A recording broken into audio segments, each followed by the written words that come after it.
السلام علیکم. پروگرام دن بھر کے ساتھ میں ہوں عمران ثناءاللہ. ناظرین، آج کے پروگرام میں ہم سب سے پہلے بات کریں گے پاکستان کی مضبوط خارجہ پالیسی کے مثبت نتائج کی. تو متحدہ عرب امارات کے صدر شیخ محمد بن زید ال نہیان دورہ پاکستان مکمل کر کے واپس روانہ ہو چکے ہیں. پاکستان آمد پر وزیر اعظم شہباز شریف اور فیلڈ مارشل ناصر منیر نے معزز مہمان کا استقبال کیا. یو اے کے صدر کے اعزاز میں استقبالیہ تقریب ہوئی. مسلح افواج کے چاقو چوبند دستے نے گارڈ آف آنر پیش کیا. شیخ محمد بن زید ال نہیان کا وفاقی کابینہ کے اراکین سے مصافحہ بھی ہوا. وزیر اعظم شہباز شریف نے معزز مہمان سے کابینہ اراکین کا تعارف کروایا. صدارتی منصب سنبھالنے کے بعد ان کا یہ پہلا سرکاری دورہ پاکستان ہے. ناظرین، یو اے کے صدر کی صدر آصف علی زرداری اور وزیر اعظم شہباز شریف سے ملاقاتیں بھی ہوئیں اور تجارت، سرمایہ کاری، توانائی اور ترقی سمیت مختلف شعبوں میں تعاون بڑھانے پر بات چیت بھی کی گئی. وزیر اعلیٰ پنجاب کا متحدہ عرب امارات کے دورہ پاکستان کا خیر مقدم. مریم نواز نے کہا کہ پاکستان اور یو اے کے تعلقات لازوال اور بے مثال ہے. ناظرین، اہم بات یہ ہے کہ اگر یو اے اپنی سفارتی اثر و رسوخ کے ذریعے پاکستان اور افغان طالبان کے درمیان بہتر رابطوں میں مدد فراہم کرتا ہے تو یہ خطے کے امن کے لیے ایک بڑی پیش رفت ہوگی.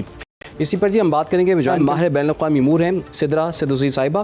سدرا صاحبہ، آپ کے وقت کا بہت شکریہ. یہ شیخ محمد بن زید ال نہیان کے دورے کا دفاعی اور سیکیورٹی تعاون پر آپ کیا اثر دیکھتی ہیں؟ دیکھیں، میں سب سے پہلے یہاں پہ ذکر کروں گی جو پاکستان کی خارجہ پالیسی ہے اور اسپیسیفکلی جو مئی کے بعد سے ہے، بنیان المرصوص کے بعد سے، کہ جس نے پاکستان کو ایک ایسی اسٹرانگ پوزیشن پہ لا کے کھڑا کر دیا ہے کہ جہاں پہ تمام دنیا، تمام مسلم ممالک، تمام یورپین ممالک، یہاں تک کہ کل میں دیکھ رہی تھی کہ ایک رپورٹ آئی تھی یونائٹڈ اسٹیٹس کے ڈپارٹمنٹ آف ڈیفنس میں، جہاں پہ پاکستان کی فارن پالیسی کے حوالے سے بہت زیادہ تعریفی کلمات ادا کیے گئے تھے.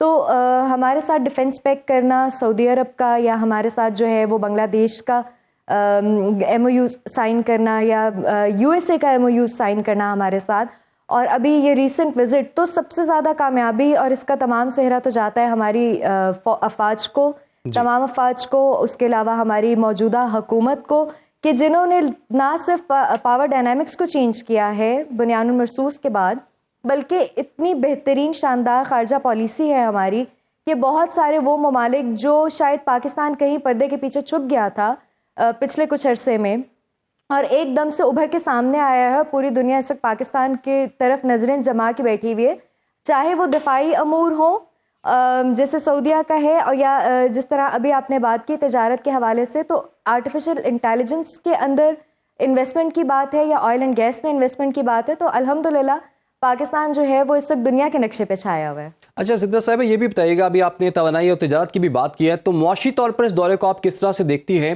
کہ اگر آنے والے دنوں میں، مستقبل قریب میں، اگر یو اے کی طرف سے پاکستان کے اندر ایک بڑی سرمایہ کاری ہوتی ہے، اس کے چانسز آپ کو کتنے نظر آتے ہیں، اور پھر پاکستان کی معیشت میں کیا کنٹریبیوٹ کرے گا؟ دیکھیں، پاکستانی معیشت میں کنٹریبیوشن آلریڈی یو اے کی طرف سے ہے. وہ کس طرح ہے؟ کیونکہ اس وقت 9% آبادی جو ہے یو اے کی وہ پاکستانیوں کے اوپر مشتمل ہے.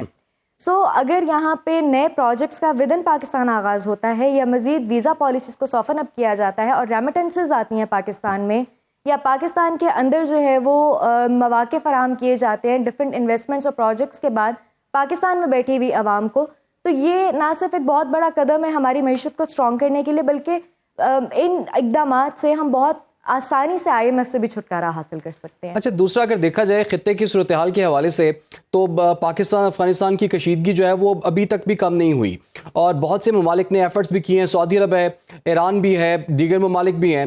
تو ابھی ایک چانس یہ بھی نظر آ رہا ہے کہ شاید اس دورے کے اندر پاکستان اور افغانستان کے درمیان جو تعلقات ہیں اور کشیدگی کم کرنے کے لیے ایک ایفرٹ بھی سے سمجھا جا رہا ہے. تو آپ اگر سمجھتی ہیں کہ اگر یہ ایفرٹ ہوئی ہے اور اس متعلق بات ہوئی ہے، تو کس حد تک مثبت نتائج اس کے سامنے آ سکتے ہیں؟ دیکھیں، قطر نے اس پہ آلریڈی ایک بہت ہی پازیٹیو میڈیٹر کا کردار ادا کیا تھا، اور وہ ہم میں سے کسی سے بھی ڈھکا چھپا نہیں ہے. اس دورے میں پاک افغان کشیدگی کو کم کرنے کے حوالے سے یقینی طور پہ بات چیت ہوئی ہے، اور اگین یو اے ای بھی ایک بہت پازیٹیولی میڈیٹر کا کردار ادا کر سکتا ہے. آپ مذاکرات کو ارینج کر سکتے ہیں، آپ دوبارہ دونوں ممالک کو ٹیبل ٹاکس کے اوپر لے کے آ سکتے ہیں. تو میڈیشن کے لیے، کیونکہ نیوٹرل ممالک ہیں، مسلم ممالک ہیں سب سے بڑی بات، تو یہ ایک بہت پازیٹیو سٹیپ ہے کہ کشیدگی کو خطے سے ختم کیا جائے.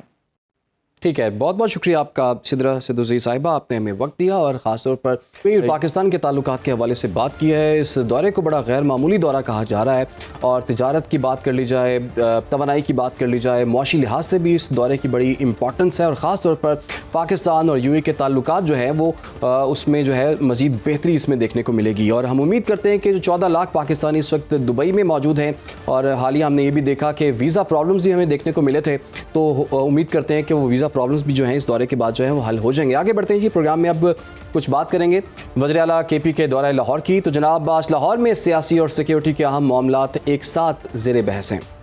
خیبر پختونخوا کے وزیر اعلیٰ سہیل آفریدی 3 روزہ دورے پر لاہور پہنچ گئے ہیں، جہاں وہ PTI کے پنجاب اسمبلی کے اراکین سے بات چیت کے علاوہ PTI کی پارلیمانی پارٹی کے اہم رہنماؤں اور زمان پارک میں بانی کی بہنوں سے بھی ملاقات کریں گے، اور اس کے علاوہ وہ لبرٹی چوک اور دیگر اہم مقامات کا دورہ کریں گے، اور ہفتے کو لاہور ہائی کورٹ بار میں وکلا سے وہ خطاب بھی کریں گے۔ یہ دورہ PTI کی بین الصوبائی حکمت عملی اور پنجاب میں سیاسی صف بندی کی نئی صورتحال کا پیش خیمہ سمجھا جا رہا ہے۔ وزیر اعلیٰ سہیل آفریدی کے دورے کے حوالے سے مزید ہم ڈیٹیلز بھی لیتے ہیں۔ ہمیں جوائن کیا ہمارے نمائندے عمران بھٹی نے۔ جی عمران، بتائیے گا شیڈول کیا ہے وزیر اعلیٰ KP کا، کیا مصروفیات ہوں گی، اور وہ جو اسٹریٹ موومنٹ کی بات کر رہے تھے، کہیں پنجاب سے تو اس کا آغاز نہیں ہو رہا؟ جی دیکھیں، وزیر اعلیٰ KP کے سہیل آفریدی جو ہیں وہ لاہور پہنچ چکے ہیں، اور جگہ جگہ پر پاکستان تحریک انصاف کے جو کارکنان تھے ان کی جانب سے ان کا استقبال بھی کیا گیا۔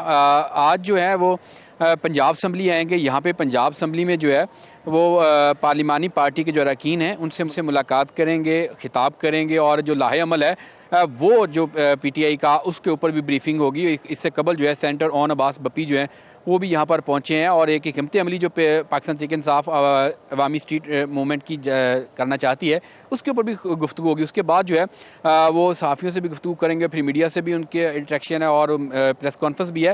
تو کل جو ہے وہ PTI ذرائع کے مطابق لاہور ہائی کورٹ بار میں بھی ان کا خطاب متوقع۔ اس کے ساتھ ساتھ جو پاکستان تحریک انصاف کے اسیران ہیں ان کے گھروں میں بھی جائیں گے، ان کے ورکرز جو ہیں ان کے گھروں میں جائیں گے، اور جو خاص طور پر شاہ محمود قریشی، ڈاکٹر یاسمین راشد، اعجاز چودھری، میاں محمود الرشید، ان کے جو فیملی ہیں ان سے بھی ملاقات کریں گے، اور ان کے گھروں میں بھی جائیں گے۔ اسی طرح ان کا شیڈول ہے، اور پاکستان تحریک انصاف کے جو کارکنان ہیں، تنظیمی عہدیداران ہیں، ان سے ملاقات ہوگی، اور اس میں پاکستان تحریک انصاف کا جو آئندہ کا جو لاہے عمل ہوگا، خاص طور پر پنجاب میں اندر کس طرح تنظیمی موومنٹ کو فعال کرنا ہے، کس طرح ورکرز کو چارج کرنا ہے، خاص طور پر جو اسٹریٹ موومنٹ کا کہا جا رہا ہے تحریک انصاف کی جانب سے، اس کے حوالے سے جو حکمت عملی طے کی جائے گی، مشاورت ہوگی۔ تو یہ سارا سہیل آفریدی کا آنے کا جو پرپز ہے یہ بھی ہے کہ وہ اپنے کارکنان کو بھی چارج کریں، اور ایک پنجاب سے جس موومنٹ کی وہ توقع کرتی ہے تحریک انصاف کے، وہ موومنٹ جو ہے شروع اور اچھا عمران یہ بتائیے گا، آپ نے بتایا جو قید رہنما ہیں ان کی فیملی سے ان کی ملاقات ہوگی، ان کے گھروں پہ بھی جائیں گے، لیکن جب وہ لاہور آئے ہیں تو یہاں پر تو کوٹ لکھپت جیل بھی ہے، جہاں پر شاہ محمود قریشی ہیں، ڈاکٹر یاسمین راشد ہیں، میاں محمود الرشید ہیں، سرفراز چیمہ ہیں، اور اعجاز چودھری ہیں، دیگر رہنما بھی یہاں پر قید ہیں۔ تو کیا ان کا پلان ہے کہ اڈیالہ کے بعد تو وہاں پہ انہیں ملاقات کا موقع نہیں ملا تھا، لیکن کوٹ لکھپت جیل جا کے ان رہنماؤں سے ملاقات کریں وہ؟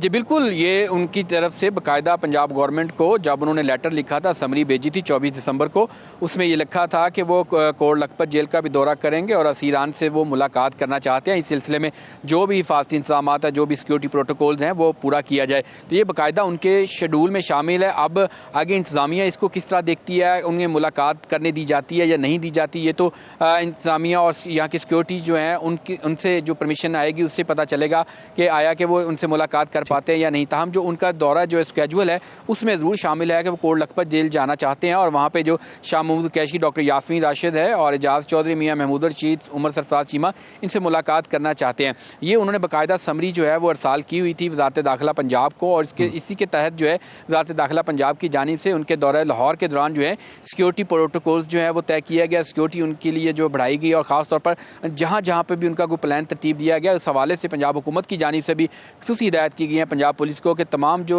وسائل بروئے کار لاتے ہوئے فل پروف جو ہے سیکیورٹی ہے وہ ان کو فراہم کی جائے۔ اور اب سے کچھ دیر قبل جو ہے وہ یہاں پہ پنجاب اسمبلی پہنچیں گے، اور یہاں پہ بھی اپنے اراکین سے ملاقات کریں گے، پارلیمنٹیرین سے ملاقات ہوگی، کیونکہ ان کے ساتھ بھی اپنے اراکین پارلیمنٹیرین KP کے ہیں اور سینیٹرز ہیں، اراکین قومی اسمبلی بھی جو ہیں وہ ان کے ہمراہ آ رہے ہیں۔ تقریباً 40 کے قریب جو افراد کی لسٹ جو ہے فراہم کی گئی یہاں پہ پنجاب اسمبلی مینجمنٹ کو، انتظامیہ کو، کہ یہاں پہ جو ہے ان کو اندر آنے کی اجازت دی جائے گی۔ پھر یہاں پہ خطاب بھی انہوں نے کرنا ہے، اس خطاب کے بعد پھر ان کے اپنے یہ بھی کہا جا رہا ہے پاکستان تحریک انصاف کی جانب سے کہ وہ لبرٹی جائیں گے اور وہاں پہ ایک شاید کسی ریسٹورینٹ میں وہ بیٹھ کے کھانا بھی کھائیں، اور یہی بھی یہاں بھی کہا جا رہا ہے کہ وہاں پہ جو ان کے کارکنان ہیں وہ بھی اکٹھے ہو رہے ہیں وہاں پہ، اور ان سے بھی ان کا انٹریکشن ہو سکتا ہے. یہ ان کے اسکیجول ہے جو میں آپ کو بتا رہا ہوں. اچھا عمران، چونکہ آپ اس وقت پنجاب اسمبلی کے احاطے میں ہی موجود ہیں، تو یہ بتائیے وزیر اعلیٰ کے پی سے ملاقات کے لیے کتنی بڑی تعداد میں جو پنجاب کے ممبران پنجاب اسمبلی ہیں وہ یہاں پر موجود ہیں؟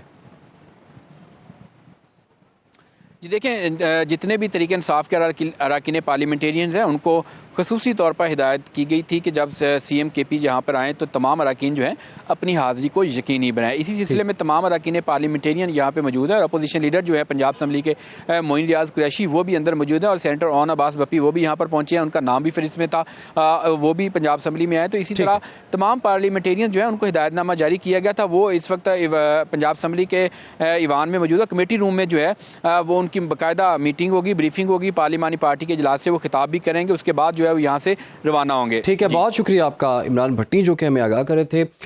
خیبر کے وزیر اعلیٰ سہیل آفریدی جو کہ پنجاب کے دورے پر ہیں، لاہور کے دورے پر ہیں، 3 روزہ ان کا یہ دورہ ہے. پنجاب اسمبلی پہنچیں گے، وہاں پر اپنے اراکین پنجاب اسمبلی سے ملاقات کریں گے. جتنے لوگ پارٹی کے لوگ جو قید ہیں ان کی فیملی سے ملاقات کریں گے، ان کے گھر جائیں گے. لیکن کوٹ لکھپت جیل جانے کے حوالے سے ابھی تک کوئی مصدقہ اطلاعات سامنے نہیں آ سکی کہ ان کا کوئی پلان ہے یا نہیں. تو بہرحال یہ ایک سیاسی گہما گہمی بھی سے کہا جا سکتا ہے، اور اسٹریٹ موومنٹ کی جو بات ہو رہی تھی اس کی تیاری کے حوالے سے بھی دورہ بڑا اہم ہے. اس حوالے سے آپ کو ہم آگاہ بھی رکھیں گے. پروگرام میں اب آگے بڑھیں گے اور اب کچھ بات کریں گے ہم برطانیہ کی، جہاں پر پی ٹی آئی اور بیرونی آقاؤں کا گٹھ جوڑ جو ہے وہ سامنے آ چکا ہے. انتہائی سنجیدہ اور تشویشناک معاملے پر پاکستان کا ریاستی سطح پر شدید رد عمل بھی سامنے آیا ہے. برطانیہ میں پی ٹی آئی سے وابستہ چند عناصر کی جانب سے سوشل میڈیا پر ایک ویڈیو جو ہے وہ سامنے آئی ہے، اور اس ویڈیو میں پاکستان کے ایس پی قیادت کو کھلے عام بم دھماکے کے ذریعے قتل کی دھمکیاں جو ہیں وہ دی گئی ہیں. حکومت نے اسے نہ صرف اشتعال انگیزی کہا ہے بلکہ دہشت گردی پر اکسانے کے مترادف اس چیز کو قرار دیا ہے، اور برطانوی سرزمین پر ایسے گروہوں کے خلاف شدید تشویش بھی ظاہر کی گئی ہے. اسی پر ہم بات کریں گے. ہمیں جوائن کر لیے سین تجزیہ کار رانا قیصر صاحب. رانا قیصر صاحب، پاکستان تحریک انصاف تو آلریڈی ان پر یہ الزام لگتا ہے کہ وہ ریاست مخالف بیانیاں چلاتے ہیں. ایسے میں اس طرح کی ویڈیو کا سامنے آ جانا آپ کے خیال میں اس کا کیا مقصد ہو سکتا ہے، اور پاکستان تحریک انصاف کی سیاست پر اس کا کیا امپیکٹ ہے؟ دیکھیے، پہلے ہم یہ بات کرتے ہیں کہ یہ کن لوگوں نے ویڈیو جاری کی اور یہ کن لوگوں کے پیغامات ہیں. اگر تو پاکستان تحریک انصاف کی جو پارٹی ہے وہ آفیشلی اگر اس چیز کو ایکسیپٹ کرتی ہے تو پھر تو ایک اور بات ہے. اگر یہ جو پروٹیسٹرز ہیں یہ اپنے تئیں اس قسم کی بات کر رہے ہیں تو اس کا جو ہے ایک علیحدہ سے انالیسس ہو سکتا ہے. تو پاکستان تحریک انصاف کے پلیٹ فارم سے یہ بات ہوئی ہے تو میرا خیال ہے کہ یہ ایک بالکل ان وانٹیڈ اور in becoming of a political party ہے. اس حوالے سے ڈیمارشے بھی جاری کیا گیا ہے آج فارن آفس کی طرف سے، برطانیہ کے سفراء کے حوالے کیا گیا. تو میرا خیال ہے کہ ایک ایسی سچویشن ڈیولپ ہو چکی ہے جس میں ہیڈ آن کی سی بات نظر آتی ہے ہمیں کہ پاکستان تحریک انصاف کے جو ورکرز ہیں وہ بالکل ایک ایسی پوزیشن لیے ہوئے ہیں جیسے ٹکراؤ کرنا چاہتے ہیں وہ اداروں کے ساتھ، پاکستان کے اداروں کے ساتھ، پاکستان کی شخصیات کے ساتھ جو کہ اقتدار میں ہیں. تو میرا خیال ہے کہ پاکستان نے ایک بالکل ٹھیک پوزیشن لی ہے کہ برطانیہ کی حکومت سے یہ احتجاج کیا اور اپنا پوائنٹ آف ویو وہاں تک پہنچایا کہ برطانیہ کی سرزمین جو ہے وہ پاکستان کے حوالے سے استعمال ہو رہی ہے اور اس کو روکا جانا چاہیے. دیکھیں، احتجاج تو ہر کسی کا بنیادی حق ہوتا ہے. خاص طور پہ ویسٹرن کنٹریز میں یہ نہیں کہا جا سکتا کہ آپ احتجاج نہ کریں، لیکن اس قسم کی بات کرنا کسی دوسرے ملک کے حوالے سے، وہاں کی حکومت کے حوالے سے، وہاں کے فوجی سربراہان کے حوالے سے، تو I think that is not acceptable. لیکن رانا صاحب، اگر پاکستان نے اس معاملے کو اعلیٰ سطح پر اٹھایا بھی ہے، اگر درخواست بھی کر دی ہے، تو اس طرح کی چیز کی اجازت تو نہیں دی جا سکتی نا. کسی بھی ملک میں کوئی بھی فریڈم آف ایکسپریشن اس بات کی اجازت نہیں دیتا کہ آپ کسی کی قتل کی دھمکیاں دیں یا کسی کو تشدد پر اکسائیں. تو اب یہ بتائیے کہ یو کے کی گورنمنٹ جو ہے وہ اس پر اب کیا کارروائی کر سکتی ہے؟ دیکھیں، برطانیہ کے قانون کے مطابق ہی اس پہ کارروائی ہوگی، یعنی کہ جو ہماری سوچ ہے اور جو ہم چاہتے ہیں اس کے مطابق کارروائی ہوگی. برطانیہ کے میں اگر یہ قوانین موجود ہیں کہ اس قسم کی دھمکی آمیز بات کرنے پہ کوئی سزا ہو سکتی ہے، اس کی سرزنش ہو سکتی ہے، تو یقینی طور پہ برطانوی حکومت جو ہے اس پہ ایکٹ کرے گی. لیکن دیکھنا یہ ہے کہ برطانیہ میں فریڈم آف سپیچ کے حوالے سے کیا قوانین ہے، کیا وہاں پہ اس قسم کی اجازت ہے کوئی، یعنی کہ ہائیڈ پارک تو موجود ہے، وہاں پہ ایک کارنر بھی ہے اسپیکرز کارنر، کیا پورا برطانیہ جو ہے وہ اسپیکرز کارنر ہے جہاں جس کا جی چاہے کھڑا ہو کے جو بات کر لے؟ میرا خیال ہے کہ ایسا نہیں ہے. یقینی طور پہ برطانوی حکومت جو اس بات کا نوٹس لے گی. اچھا رانا صاحب یہ بھی عرض کیجیے گا، ابھی ہم دیکھتے ہیں کہ پاکستان تحریک انصاف کا بیانیہ جو ہے نا اس میں کچھ کنفیوژن نظر آتی ہے. تحریک انصاف پاکستان کے جو لوگ ہیں وہ بڑی سینسیبل بات کرتے ہیں اور مذاکرات کی بات کرتے ہیں، مفاہمت کی بات کرتے ہیں، لیکن جتنے بھی یہ سوشل میڈیا اکاؤنٹس ہیں یہ آپ کو پتہ ہے کہ باہر سے، امریکہ سے، یو کے سے، دیگر ممالک سے آپریٹ ہو رہے ہیں اور یہ ایک ریاست مخالف بیانیہ جو ہے اسے پروموٹ کرتے ہیں. اب پاکستان تحریک انصاف کے لیے کتنا مشکل میں یہ لوگ پڑ چکے ہیں کہ اپنے آپ کو یا تو پاکستان تحریک انصاف پاکستان کی بات کر لی جائے یا پھر اوورسیز پی ٹی آئی کی بات کر لی جائے. کس طرح سے اپنے آپ کو ان سے الگ کر سکتے ہیں، یا دونوں ایک ہی سمجھتے ہیں آپ؟ دیکھیے پہلی بات یہ ہے کہ پاکستان تحریک انصاف کا وجود تو اس وقت پاکستان میں موجود ہے. پاکستان تحریک انصاف ایک پارٹی کے طور پہ پاکستان میں ہے، ان کی قیادت بھی یہاں پہ موجود ہے. اگر سوشل میڈیا کی بات ہم کریں تو سوشل میڈیا تو اکراس دا گلوب بہت کچھ وہاں پہ ہو رہا ہے اور بہت کچھ کہا بھی جا رہا ہے، اور لوگ اپنا جو ایک وینم ہے اس کو وینٹ آؤٹ کر رہے ہیں. تو میرا خیال ہے کہ سوشل میڈیا کو اور پولیٹیکل پارٹی کو ایک جگہ اکٹھا کرنا وہ درست نہیں ہوگا. ہاں اگر ان کے آفیشیل اکاؤنٹ سے ایسی بات ہوتی ہے تو یقینی طور پہ وہ قابل اعتراض ہوگی اور قابل گرفت بھی ہوتی ہے. اگر کوئی شخص انڈیویجولی کوئی کام کر رہا ہے اس کو یہ نہیں کہا جا سکتا ہے کہ وہ پاکستان تحریک انصاف کا آفیشیل ورژن ہے. پاکستان تحریک انصاف کا آفیشیل ورژن جو ہے وہ آفیشیلی ہی آتا ہے اور ان کی آفیشیل ویب سائٹس پہ ہوگا، ان کے ٹویٹر اکاؤنٹ سے ہوگا جو کہ ان کا آفیشیل ہے. اگر انڈیویجولز دیکھیں there are so many hundreds and thousands of P T I supporters and sympathisers across the globe, اور وہ اپنا وینم جو ہے وہ وینٹ آؤٹ کر رہے ہیں.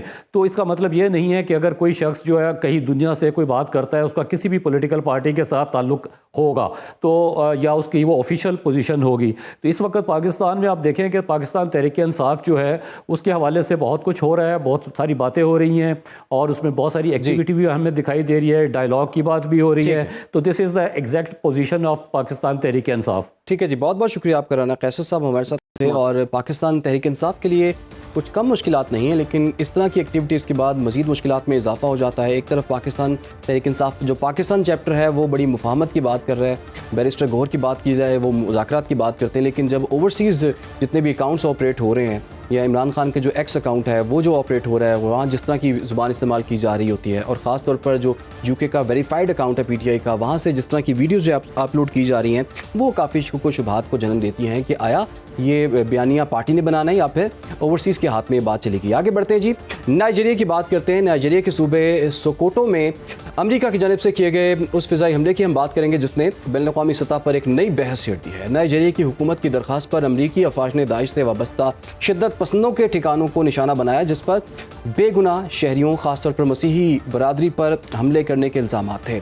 امریکی صدر ڈونلڈ ٹرمپ اور افریقہ کمانڈ نے تصدیق کی ہے کہ یہ کارروائی دونوں ممالک کے قریبی سیکیورٹی تعاون کے تحت کی گئی ہے، اور اس سے پہلے شدت پسندوں کے ٹھکانوں کی شناخت کے لیے انٹیلیجنس کی فضائی نگرانی بھی کی جا رہی تھی، اور اس کے بعد میزائل حملوں کے ذریعے کئی جنگجوؤں کو ہلاک کرنے کا دعویٰ کیا گیا ہے. اس پر ہم بات کریں گے. ہمیں جوائن کر لیے ڈاکٹر شازیہ انور چیمہ صاحبہ نے جو کہ ماہر بین الاقوامی امور ہیں. صاحبہ آپ کے وقت کا بہت شکریہ. ڈاکٹر صاحبہ اس امریکی فضائی کارروائی کو آپ کس طرح سے دیکھتی ہیں؟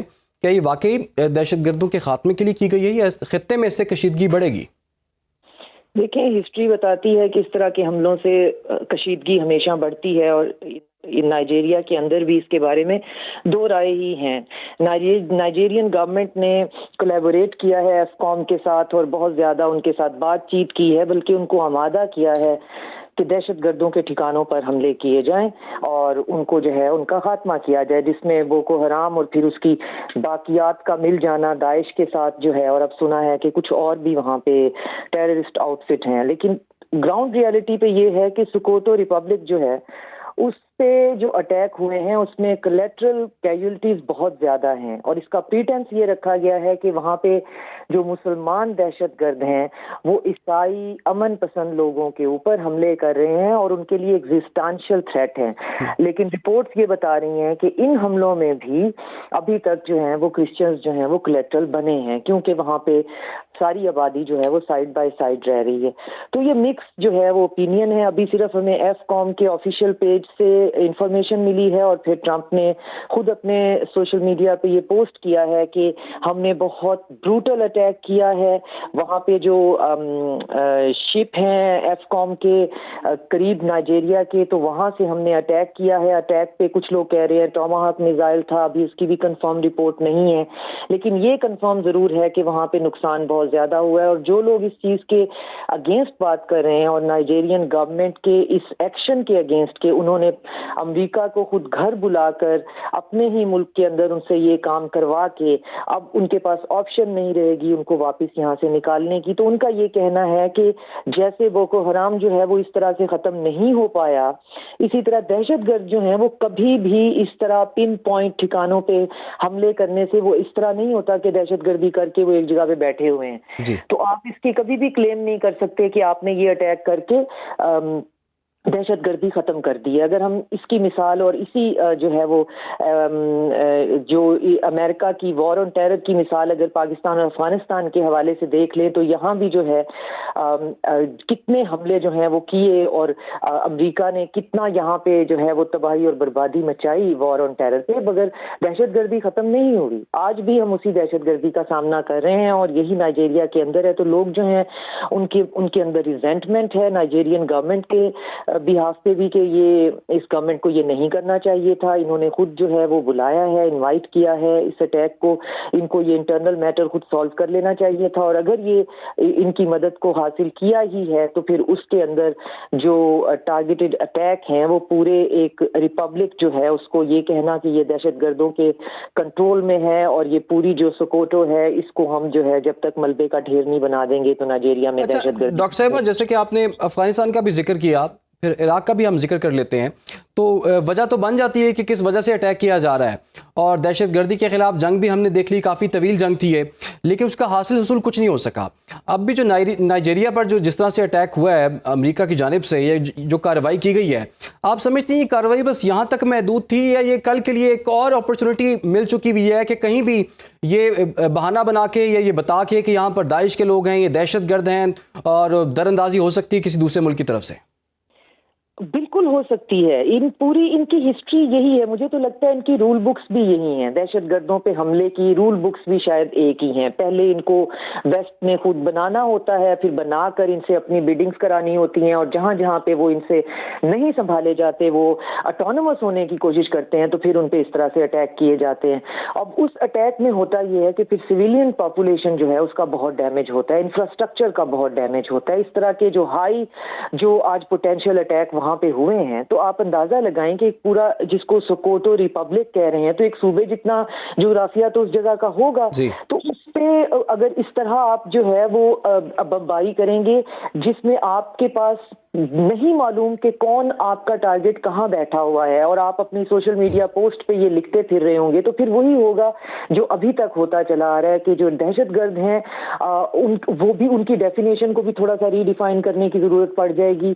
تو افریقہ کے اندر خاص طور پہ یہاں پہ آپ نے دیکھا کہ ساحل کے علاقوں میں بھی یہی پرابلم ہے کہ وہ لوگ بھی ویسٹرن انٹرونشن کے خلاف ہیں. تو آپ اس کو بھی دہشت گردی کو بھی ایک امبریلا ٹرم میں نہیں دیکھ سکتے. کہیں پہ آپ اس کو ایلیمینیٹ کرنا ہوتا ہے، کہیں پہ وہ آپ سے کوئی بات کرنا چاہ رہے ہوتے ہیں، اور وہ چاہ رہے ہوتے ہیں کہ ہمارے ریسورسز پلنڈر نہ کیے جائیں. بالکل ڈاکٹر صاحبہ، بڑا اہم نقطہ آپ نے اٹھایا. آپ ہمارے ساتھ رہیے. ایک اور اہم معاملے پر بھی ہم نے آپ سے بات کرنی ہے، اور وہ ہے تاجکستان اور افغانستان کی سرحد پر ہونے والی خطرناک جھڑپ کی، جس سے پورے خطے کی سیکیورٹی پر سوالات اٹھ رہے ہیں. اور تاجک حکام کے مطابق افغانستان کی جانب سے سرحد پار کرنے والے 3 مسلح افراد نے تاجک گارڈز کے حکم کو ماننے سے انکار کرتے ہوئے فائرنگ کر دی، جس میں 2 تاجک اہلکار ہلاک ہوئے۔ جوابی کارروائی میں 3 دہشت گرد مارے گئے۔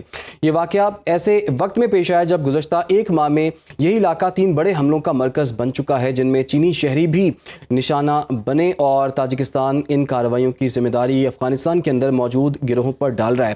اچھا، تو ڈاکٹر صاحبہ، یہ جو ابھی تاجک حکام ہیں وہ بھی وہی بات کر رہے ہیں جو کہ پاکستان کر رہا ہے کہ جی افغانستان کی سرزمین جو ہے کسی دوسرے ملک کے خلاف استعمال نہیں ہونی چاہیے۔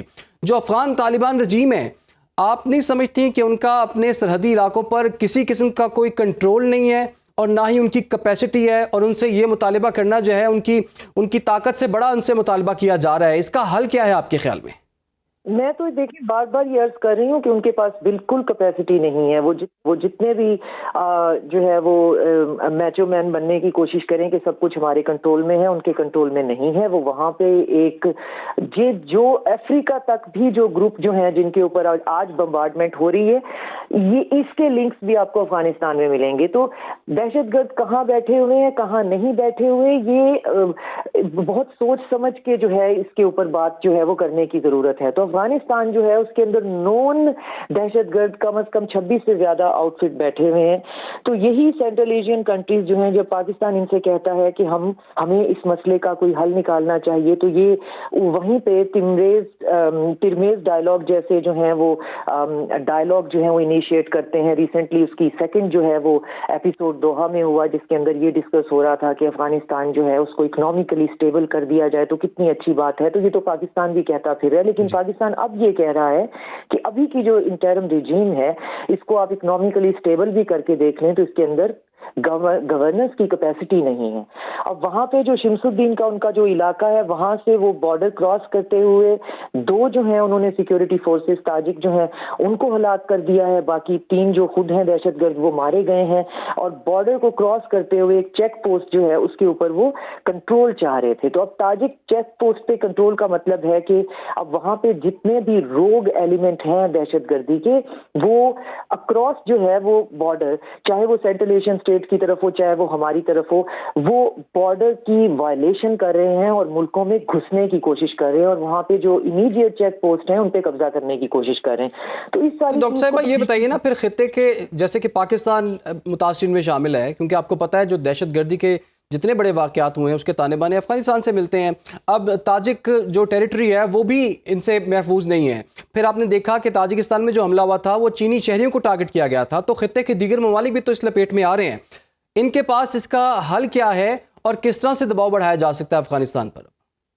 دیکھیں، دہشت گردی کا نہ تو یہ حل ہے جو اب جو امریکہ جو ہے وہ ایف کام کے اندر کر رہا ہے وہاں پہ سویلین پاپولیشن پہ بمبارڈمنٹ کا، اور دہشت گردی کا نہ ہی یہ حل ہے جو افغانستان کے اندر ہے کہ ایک ایسی حکومت جس نے انکلوسیو حکومت بننا تھا اس کو آپ سال ہا سال جو ہے 4 سال سے زیادہ ہو گئے آپ اسے کہیں کہ وہاں پہ بیٹھے رہو، پھر اس کو این جی اوز کے ذریعے فنڈنگ بھی کرتے رہیں اور اس کے پاس $1 ٹریلین کا آپ اپنا اسلحہ چھوڑ کے چلے جائیں۔ تو پھر ڈاٹس کنیکٹ کرنے کی بات پہ آئیں تو بات تو پھر وہی ہے کہ آپ نے ان کو یہاں پہ اپنا اسلحہ دے کر آپ خود وہاں سے نکل گئے، اور اب جو ہے آپ افریقہ کے اندر دہشت گرد مارتے پھر رہے ہیں۔ تو جو پہلے دہشت گرد تھے ان کو آپ اپنا $1 ٹریلین کا اسلحہ دے کے یہاں پہ چلے گئے، تو اس کا مطلب ہے کوئی آپ کی اندر خاتے ڈیل ہوئی تھی جس میں آپ نے یہ طے ہوا تھا کہ یہاں پہ جو ریجنل اکنامک گروتھ ہے اس کو ہم نے انڈرمائن کرنا ہے، خاص طور پہ چائنیز جو ہیں اور رشین سافٹ انڈر ویلی جو ہے وہ آپ کا ٹارگٹ تھی۔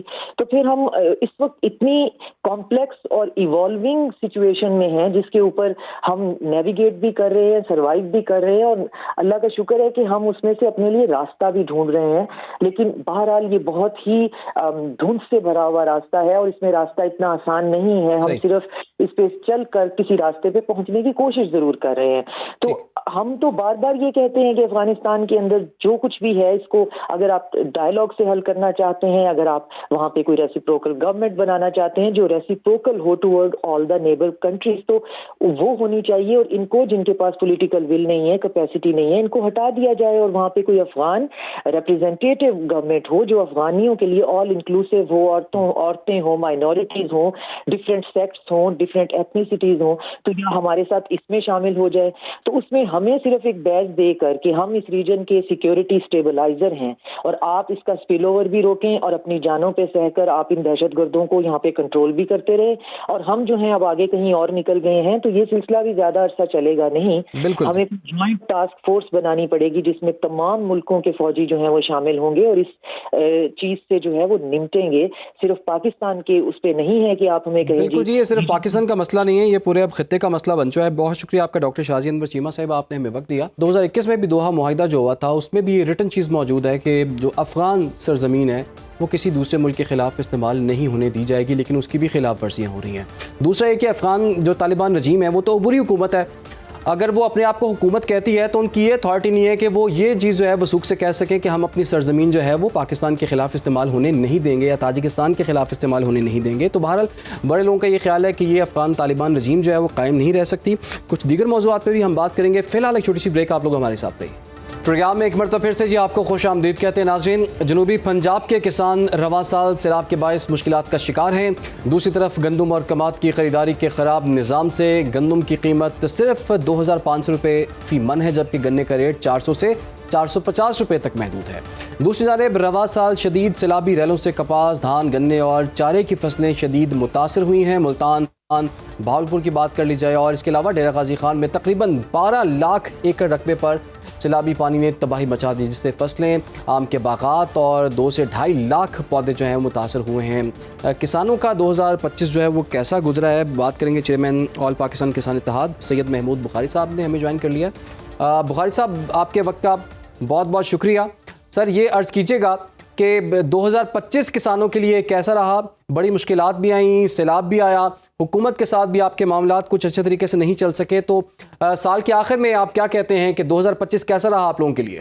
جی، بسم اللہ الرحمن الرحیم، اللہم صلی علی محمد و علی محمد. بہت شکریہ عمران، آپ کا. گزارش یہ ہے کہ 2025 تو ہمارے لیے ایک عذاب کا سال تھا اور وہ عذاب ہم پہ نازل رہا حکومتوں کی پالیسیوں کی شکل میں، اور اس کو بھگتا کسان نے. آپ یہ دیکھیں کہ اس 2025 کے اندر کسان جو ہے وہ گندم میں بری طرح اس کو معاشی طور پر بدحال کیا، پھر اس کے بعد مونجی نے کیا، اس کے بعد مکی نے کیا، مکائی کے بعد آپ آلو کی فصل دیکھ لیں تو آلو کی فصل جو ہے وہ ڈیو ٹو جو آپ کے افغان بارڈر جو بند ہے ہمارے سیکورٹی کے وجہ سے، تو اس وجہ سے وہ کسان جو ہے وہ بری طرح متاثر ہوا. اور کسانوں کا یہ کہنا تھا کہ جب ایسے حالات آ جائیں تو حکومتوں کو فی الفور فیصلے لینے چاہیے اور اپنی پالیسی بنانا چاہیے، جو کہ پالیسی کوئی بھی ہمیں نظر نہیں آئی 2025 کے اندر کوئی مؤثر پالیسی. آج جو گنے کا کاشتکار ہے وہ بری طرح جو ہے وہ پٹ رہا ہے اس شوگر مافیا سے اور ان کو نوچا جا رہا ہے. تو میں مطلب کون سی جو ہے وہ بات آپ کو بتاؤں کہ حکومت کی کوئی اچھائی ہے. آپ یہ دیکھیں کہ کوئی انہوں نے جو ریسرچ کے اوپر کوئی پیسہ خرچ نہیں کیا، کوئی بیج جو ہے نیا انٹروڈیوس نہیں کرایا جو موسمیاتی تبدیلیوں کے حوالے سے ہو. آپ یہ دیکھیں کہ گندم کی پالیسی کوئی بھی نہیں ہے ہمارے پاس. ہم نے کاسمیٹکس جو ہے وہ چیزیں کر لی ہیں کہ کسان کارڈ دے دیا ہے، ٹریکٹر سکیم دے دی ہے، ہم نے مشینوں کے فلاں چیز اور چند ہزار، یعنی آپ دیکھیں کہ یہ بہت بڑا صوبہ ہے. اور یہاں پہ بخاری صاحب، جیسے کہ گورنمنٹ کا یہ دعویٰ ہے کہ ہم نے تاریخ کا سب سے بڑا کسان پیکج بھی دیا اس دفعہ، تو اس اتنے بڑے پیکج سے کوئی فرق نہیں پڑا؟ سر دیکھیں، پیکج سے کوئی فرق نہیں پڑ سکتا. پیکج تو ہر حکومت آنے والی دیتی ہے. عمران، آپ مجھے بتائیں کہ اس سے کیا زراعت کے اندر بہتری آئی ہے؟ آپ کی جو پچھلے سال گروتھ تھی صرف زراعت نے آپ کو دی تھی 6.5، اور یہ پالیسیوں کا ہی شاخسانہ ہے کہ آج جو ہے وہ مائنس پہ چلی گئی. اگر حکومت کی بات آپ سچ مان لیں تو پھر اس کا مطلب ہے کہ اس کو ریویو کرنے کی ضرورت ہے کہ جو ہے وہ کسان کو نہ فصلوں کا ریٹ مل رہا ہے اور اس سے مافیاز کو جو حکومتیں فائدہ دے رہی ہیں، چاہے پنجاب حکومت ہو چاہے سندھ حکومت ہو. اس وقت آپ گنے کے کاشتکار کا حال تو دیکھیں کہ اس بیچارے کو جو 3 سال پرانی قیمت ہے وہ دی جا رہی ہے اور اپنی مرضی اور منمانی جو ہے وہ شوگر ملیں کر رہی ہیں، اور اپنی چینی جو ہے وہ آپ اس وقت بھی مارکیٹ میں آپ کو پتا ہے کہ مہنگے داموں جو مل رہی ہے. یعنی کسی کو یہ اس بات کا احساس ہی نہیں ہے کہ آپ نے کسان کو رگڑ کے رکھ دیا. آج آپ گوبھی دیکھیں کہ 100 روپے کی ایک من مل رہی ہے. آپ نے پچھلے دنوں دیکھا کہ بھنڈی جو ہے وہ جانوروں کو ڈالی جا رہی تھی, آج گوبھی ڈالی جا رہی ہے. آپ جو دیکھیں کہ آپ کی ایکسپورٹ بری طرح متاثر ہوئی ہے. آپ مجھے بتائیں کہ کون سا انڈیکیٹر ایسا ہے کہ جس کو ہم کہیں کہ جی یہ بہت جو ہے وہ اچھا جو ہو گیا اور اس پہ ہم حکومت کی تعریف کر تو دیں. بخاری صاحب حکومت آپ نے خود یہ بتا رہے ہیں کہ اس سال جو ہے زرعی گروتھ جو ہے وہ نیگیٹو میں گئی ہے, تو حکومت اکیلے جو ہے اس کی گروتھ کو کیسے بڑھا سکتی ہے جب کسان آپ جیسے لیڈرز جو ہیں کسانوں کے ان کو آن بورڈ نہ لیا جائے؟ آپ کہتے ہیں گنے کے معاملے میں ہمارے ساتھ استحصال کیا گیا, آپ کہہ رہے ہیں کہ گندم کے معاملے میں استحصال کیا گیا, آپ کہہ رہے ہیں کہ پیکج جو تھا وہ اس کا ایفیکٹ ہمیں ابھی تک نہیں مل سکا. تو یہ مسئلہ کس طرح سے حل ہو سکتا ہے؟ اور ایک جو تاثر یہ بھی سامنے آتا ہے کہ گورنمنٹ کے لوگ یہ کہتے ہیں کہ جی کسان شاید مشکل میں ہے لیکن عوام کو ہم نے آسانی دے دی ہے اس میں کہ عوام کو گندم بھی مل رہی ہے, عوام کو چینی بھی مل رہی ہے, بے شک مہنگی مل رہی ہے. نہیں. عمران مجھے ایک بات بتائیں. دیکھیں آسانی انہوں نے پیدا کی ہے مافیاز کے لیے, آسانی انہوں نے پیدا کی ہے جو سٹاک کرنے والا سٹاک کیا ہے. انہوں نے آسانی پیدا کی ہے جو ایک آڑتی ہے, مڈل مین ہے, اس کے لیے. میرے سے 1800 اور 2000 میں لے کے عوام کو آج آٹا پتہ کیا ہے؟ کل آپ کا میڈیا بتا رہا تھا کہ 5000 روپے میں جو ہے کوئٹہ میں آٹا بک رہا ہے. آپ کے پنجاب کے اندر جو ہے وہ 4000 سے اوپر جو ہے وہ آپ کو جو گندم مل رہی ہے. آپ مجھے بتائیں یہ کون سی عوام کو ریلیف انہوں نے دے دیا؟ یا تو میرے پاکستانی کو کوئی چیز سستی ہم سے کرنا سستا خریدا اور چینی جو ہے وہ 230 روپے میں فروخت کی. آج 1 روپے اضافہ ہو اگر کلو میں چینی کے تو 7 ارب 60 کروڑ روپے کا جو ہے وہ ان کی جیبوں میں چلا جاتا ہے. ہمیں تو ہر طرح سے یہ سافٹ جو ٹارگٹ سمجھتے ہیں, حکومت بھی سمجھتی ہے اور یہ صنعت کار بھی سمجھتا ہے. مجھے بتائیں کہ آج یہ کون سا طریقہ ہے کہ آج گنے کا صبح کو ریٹ کوئی دیتے ہیں, شام کو کوئی دیتے ہیں اور رات کو کوئی دیتے ہیں اور پھر کٹوتیے کرتے ہیں. بالکل قطع کلامی کی معذرت, بہت شکریہ آپ کا سید محمود بخاری صاحب, آپ نے جو ہیں بالکل جائز اٹھائے. ہم امید کرتے ہیں کہ حکومت ان پر آپ کے ساتھ بیٹھے گی اور معاملات کو طے کرے گی. پروگرام کا وقت بھی ختم ہوا چاہتا ہے, اجازت دیجیے, اللہ حافظ.